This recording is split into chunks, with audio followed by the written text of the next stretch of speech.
Ya, saudara, terima kasih Anda masih di Sapa Bali Pagi Ruang Psikologi, dan di sini Nita masih bersama dengan Kak Arya, seorang psikolog sosial, dan kita masih akan membahas terkait dengan peran kultur dan komunitas dalam membentuk perilaku terhadap bencana.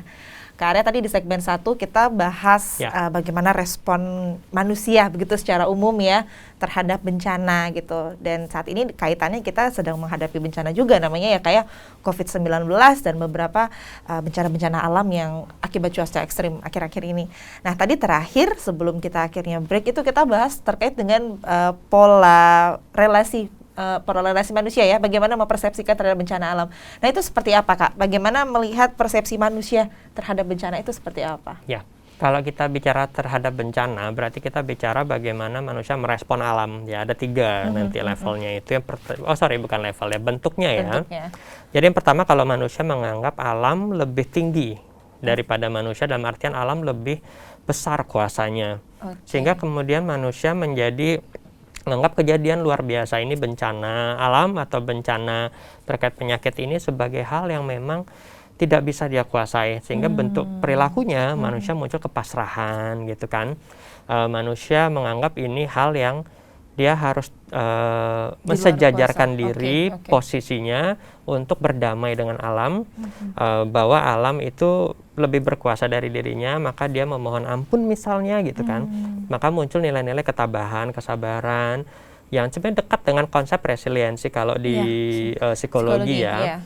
Kemudian kalau bentuk kedua itu ketika manusia menganggap relatif sejajar dengan alam. Nanti di sini juga ada bentuknya adalah manusia kemudian mencoba untuk melakukan tindakan yang berusaha berdamai juga, dan kadang-kadang bisa muncul dalam bentuk-bentuk ritual tertentu. Kalau contoh yang tadi misalnya, itulah kenapa mungkin di Bali sempat kan sebalik itu kita melakukan persembahyangan bersama pada hari-hari tertentu, dipandu dari anjuran parisada Hindu. Itu serentak di Bali pada hari-hari tertentu sembahyang gitu, dengan makna bahwa kita memohon ampun juga gitu kan. Itu berarti kita mengakui keberadaan alam itu lebih besar daripada manusia. Ketika sejajar, nanti misalnya ketika manusia berpikir ada kisah-kisah yang dibangun. Kira-kira mengapa kok ada bencana alam? Karena kan manusia ingin memahami kok bisa ada bencana alam ya? Kok bisa ada bencana gitu. Nah, maka caranya adalah membuat kisah-kisah, muncullah misalnya mitos-mitos. Mitos-mitos atau mitologi tentang bencana itu bagaimana, sehingga manusia bisa menjelaskannya, lalu dia kemudian membuat cara untuk berperilaku di situ. Nah, yang terakhir ini yang menarik adalah ketika bentuk perilakunya adalah manusia itu melihat bencana itu juga, alam itu sebagai hal yang ada semata-mata juga diantaranya untuk kepentingan manusia. Bahwa alam itu juga untuk dieksploitasi oleh manusia, kalau bahasa nggak enaknya nih ya. Jadi kemudian manusia berusaha menggunakan semaksimal mungkin apa yang ada di alam. Nah, konsekuensinya memang nanti bisa bentuk tindakannya agak-agak satir ya. Misalnya kayak kemarin ketika bencana ini, maka itu menjadi manfaat, mohon maaf, beberapa harga properti atau sebagainya kan turun, itu sebagai peluang juga gitu kan. Kemudian juga tindakan yang tidak masuk akal, misalnya ketika yang menimbun masker dulu itu loh. Itu di awal-awal itu kan. Awal-awal ya kayak banyak ya. Itu artinya kan melihat ini sebagai suatu kesempatan gitu kan ya, bahwa apa yang terjadi ini juga diantaranya sebagai manfaat bagi yang bersangkutan gitu kan. Nah, itu bentuk perilakunya nanti. Jadi kalau kita menggunakan kacamata itu, kita bisa lihat dari beberapa segi akhirnya. Ketakutan pasti ada secara individual, tapi kan kemudian bentuk perilaku lainnya yang bisa kita coba lihat, ternyata pantesan nih gitu kan. Orang Bali mau gitu sembahyang begini gitu kan misalnya. Sebenarnya tidak di Bali saja ya. Ya karena kita punya keyakinan dasarnya seperti ini. Nah, nanti itu bisa kita manfaatkan sebagai bagian dari program juga ya, kalau kita bicara bagaimana menyiapkan warga untuk risiko bencana. Berarti pola perilaku ini pasti akan dialami oleh masyarakat ketika menghadapi bencana? Betul, dimanapun biasanya akan ada pola khas. Kalau kita ngelihat manusia sebagai kumpulan individu ya, berarti akan ada perilaku yang mirip-mirip nih gitu. Berarti kalau kita sangkut pautkan lagi dengan COVID-19 ini masuk semua ya Kak ya? Dari penjabaran Kakak, sudah pernah kita hampir semua sudah pernah kita alami. Biasanya manusia sadar nggak Kak dengan hal itu? Nah, ini yang menarik bahwa kultur itu kan kita disosialisasikan kepada kita melalui unit-unit sosial yang ada. Sekolah, kemudian anjuran pemerintah, media massa, kemudian sampai ke keluarga. Karena keluarga itu kan figur atau lembaga sosial pertamanya kita. Kita bertemu di orang tua kita mensosialisasikan aturan yang ada di masyarakat, bagaimana cara-cara kita berperilaku. Sehingga akhirnya ya kita akan bertindak dalam cara-cara yang tidak jauh beda dengan kultur di mana kita hidup begitu. Nah, sehingga otomatis nanti kalau kita mau melihat individunya, tidak jarang kita bisa lihat dari aspek bagaimana pola-pola atau norma-norma yang ada. Nanti kita kaji secara level psikologisnya di mana begitu. Oke, baik. Nah, kalau kita balik lagi ke bencana tadi, berarti kalau misalkan ada bencana, kemudian masyarakatnya sudah melakukan pola-pola tadi ya Kak ya, itu para penyintas ini. Sebenarnya bagaimana sih Kak kita memahami kondisi dari para penyintas ini? Apa yang harus kita perhatikan dalam memahami mereka?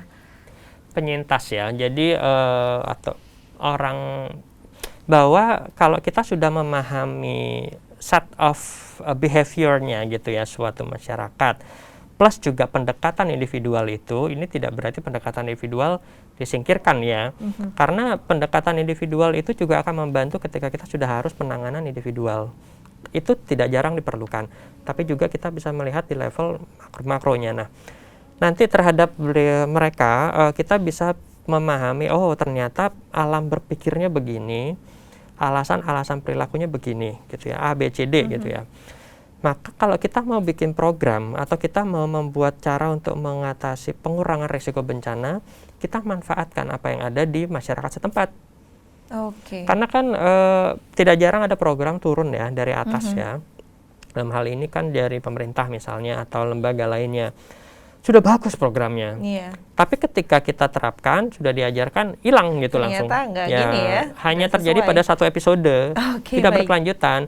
Barangkali nanti kalau kita melihat pada aspek kekhasan setempat, maka dan partisipasi warganya, maka itu akan lebih berkelanjutan. Kita punya jadinya warga-warga atau community yang siaga bencananya benar-benar ada, tahu harus apa yang mereka lakukan, tanpa harus terus-menerus bergantung kepada bantuan pemerintah misalnya gitu ya. Oke, baiklah. Kalau kita balik lagi ke tema nih Kak, peran kultur dan komunitas. Itu seperti apa sih Kak sebenarnya yang baik begitu, yang cocok untuk diterapkan di lapangan? Itu seperti apa? Bagaimana kaitannya gitu Kak? Ya, nah kalau di sini kita akan bicara bahwa apapun rencana kita gitu yang melibatkan manusia sebagai kumpulan individu, yang artinya kelompok gitu ya. Maka kita perlu menyesuaikan apa rencana itu dengan kebiasaan mereka. Tidak jarang kan bentuknya itu langsung ingin mengubah mereka semua. Tapi perubahan kan gak gampang. Betul. Ya kan? Nah, jadi kita perlu melihat apa kebiasaan mereka dulu. Jadi pakai modal yang ada dulu dari sana. Tidak berarti bahwa semua harus selesai sekali duduk.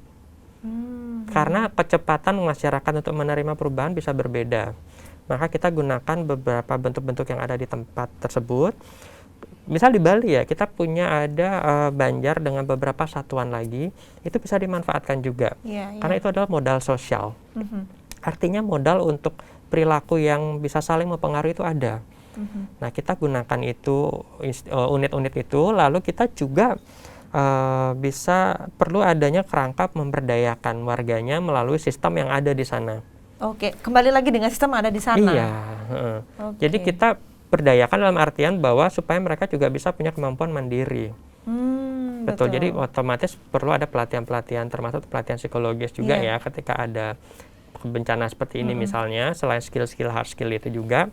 Kemudian artinya adalah prinsipnya bahwa coba kita lihat kembali ke dalam warga itu sendiri, barangkali sebenarnya di sana sudah ada modalnya yang bisa kita gunakan, kita bisa ikut sertakan. Saya pakai contoh ya, ini di Jogja pernah ketika ada kejadian bencana, itu memanfaatkan ke warga yang ada di sana untuk membuat kegiatan berbentuk seni, yang ternyata bisa berkelanjutan dan membantu mengurangi stres mereka di sana, dan bahkan saling mengurangi ketegangan karena cemburu, yang di sana dapat bantuan di sini enggak gitu.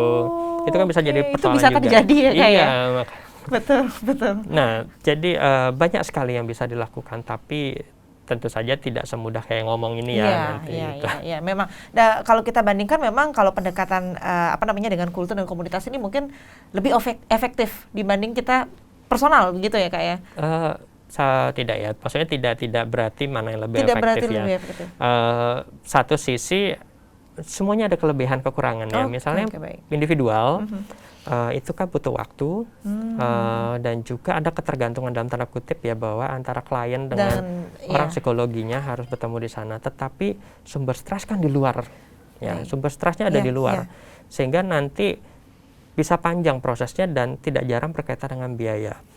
Kalau dengan community berarti kita memanfaatkan apa yang ada di sana. Betul. Sehingga barangkali nanti akan bisa lebih support dalam kelompok itu sendiri, lebih mandiri dalam kelompoknya.